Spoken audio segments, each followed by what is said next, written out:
اور اس کے سجدوں میں, اس کی عبادتوں میں جو تم نافرمانی کرتے جا رہے ہو, قیامت کے دن بڑا پچھتاوا ہوگا, بڑا پچھتاوا ہوگا.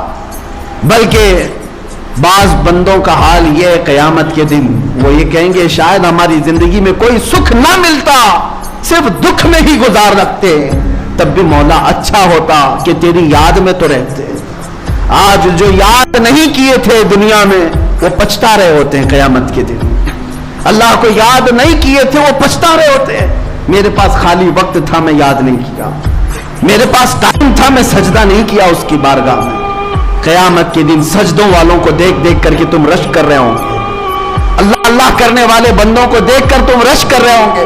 بلکہ قرآن میں ہے تم پوچھو گے کہ اے اللہ ایک ساتھ کے لیے ہمیں لوٹا دے, نردو ونعمل, ہم عمل کر کے آئیں گے, ایک منٹ کے لیے تو ہمیں دنیا میں لوٹا دے, ہم عمل کر کے آئیں گے, تجھے راضی کر کے آئیں گے. رب تعالیٰ فرماتا ہے کہ نہیں, وقت مکمل ہو چکا, تم دارالعمل سے آ چکے ہو. آج تمہارے سامنے میں یہ باتیں صرف تمہیں بیدار کرنے کے لیے کہہ رہا ہوں. اے نوجوانوں, تمہارے پاس اللہ نے طاقت عطا کی ہے, قوت موجود ہے, اور اس کے باوجود اگر اس کے فرامین سے روپوش, اس کے فرامین سے پشت پناہی کرتے ہو اور روح گردانی کر کے بھاگتے ہو, تو میں نے دیکھا ہے ایک کینسر ہاسپٹل میں گیا تھا, کینسر کے مریضوں کو دیکھ کر کے دعا بھی کرتے ہیں اور اللہ کی ذات پر پھر شکر بھی ہوتا ہے کہ مولا حد تک سلامت رکھا ہے. اس بندے کے پیچھے گردن کے پاس کوئی پھوڑی ہے, سر اٹھاؤ تو پیپ بہنے لگ جائے. کئی دنوں سے نہ موت آتی ہے نہ علاج مکمل ہوتا ہے, اس پھوڑی کی بیماری میں بڑی تکلیف ہے. لیکن ایک جملہ مجھے یاد آتا ہے, اس آدمی کا جب عیادت کے لیے گئے تھے تو کہا کہ مولانا اتنی دعا کر دیجئے کہ میرا سر اٹھے اور ایک بار سجدہ کر دے. مجھے سجدہ کرنے کی بھی طاقت نہیں رہ گئی. میرے عزیز, تو اس کی خواہش ہے, لیکن میں نے محسوس کیا کہ جن کے سر اللہ نے سلامت رکھے, نہ کوئی پھوڑی نہ کوئی زخم, اور سر اکڑائے ہوئے دنیا میں گھوم رہے ہیں, کل کو اگر تمہیں کوئی چیز ہو جائے ترستے رہ جاؤ گے کہ مجھے سجدہ کرنے کی طاقت بھی نہیں رہ گئی, ترستے رہ جاؤ. تمہیں اندازہ نہیں ہے میرے عزیز ہو, کچھ لوگوں کو ہم نے بستر پر دیکھا ہے زبان بھی ہلنا بند ہو چکی ہوتی, زبان بھی نہیں ہل پاتی, اور ان کی شدت سے یہ خواہش ہوتی ہے زبان ہلے تو اللہ اللہ کرو, اس کے علاوہ کوئی ہے ہی نہیں ذات جو ہمیں ان تمام چیزوں سے نجات دے دے. اسی لیے کہا بزرگوں نے حاسبوا قبل ان تحاسبوا, اپنا حساب خود کر لو اس سے پہلے کہ تمہارا حساب شروع ہو جائے, تمہارا حساب شروع ہو جائے اس سے پہلے تم عمل میں آ جاؤ. اور بزرگوں نے یہ فرمایا آج پوری زندگی بھر مولا اینی ٹائم راضی ہے, اینی ٹائم کہ تو بندہ آ کر مجھ سے صلح کر لے, بندہ آ کر مجھ سے صلح کر لے. لیکن بندہ اکڑتا ہے, اسے صلح نہیں کرنا ہے. حضرت بہلول دانا کے متعلق یہی تو کہا گیا کہ وہ ایک چوک پر بازار میں بیٹھے ہوئے تھے, خلیفہ کا گزر ہو رہا تھا, پوچھا کیوں بیٹھے ہو بابا؟ کہا بندے مولا سے روٹھے ہوئے ہیں, ان کو راضی کر رہا ہوں, آ جاؤ, اللہ راضی ہے, جلدی آ جاؤ, کوئی میری بات نہیں سنتا. ایک دن قبرستان میں بیٹھے ہوئے تھے, خلیفہ نے پوچھا یہاں کیا کر رہے ہو؟ کہا بندے تو مان گئے مگر وہ نہیں مانتا. مرنے کے بعد تو ہر کوئی مان رہا ہے, اور رب تبارک و تعالیٰ کو منانے لگا ہوں. تمہارے پاس ابھی بہت غنیمت کا وقت موجود ہے, موت سے پہلے بہت غنیمت کا وقت موجود ہے.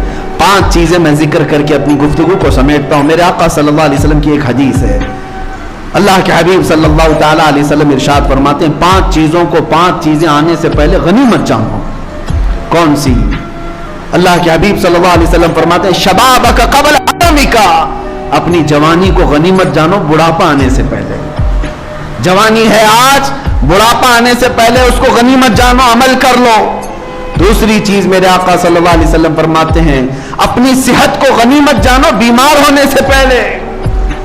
بیماری میں پھر تم کچھ نہیں کر پاؤ گے, صحت کو غنیمت جانو. اور تیسری چیز میرے آقا فرماتے ہیں اپنی مالداری, آج کشادگی ہے, اس کو غنیمت جانو محتاج ہونے سے پہلے. فقیر ہو جاؤ گے اس کے بعد کچھ نہیں کر سکو. چوتھی چیز میرے آقا فرماتے ہیں آج ہو سکتا ہے